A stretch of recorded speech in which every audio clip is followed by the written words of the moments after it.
যখন কোনো বান্দা সূরা ফাতিহার একটা করে আয়াত বলে আলহামদুলিল্লাহি রাব্বিল আলামিন, সঙ্গে সঙ্গে আল্লাহ জবাব দিয়ে বলেন হামিদানি আবদি, বান্দা তুই আমার প্রশংসা করলি। আর রহমানির রহিম যখন বলে আল্লাহ বলেন আসনা আলাইহি আবদি। মালিক ইয়াউমিদ্দিন যখন বলে আল্লাহ বলেন মাজ্জাদানি আবদি।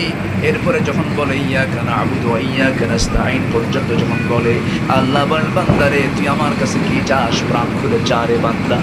ইহদিনাস সিরাতাল মুস্তাকিম থেকে শুরু করে নিয়া ওয়ালাদ-দাল্লিন পর্যন্ত যখন বান্দা বলে তখন আল্লাহ বলেন বান্দা নামাজের মধ্যে এমন প্রেমের খেলা খেললি বান্দা, তুই যা চাইলি সব আমি আল্লাহ কবুল করলাম। ওই বান্দা যখন রুকুতে যায় আল্লাহ তখন অস্থির হন।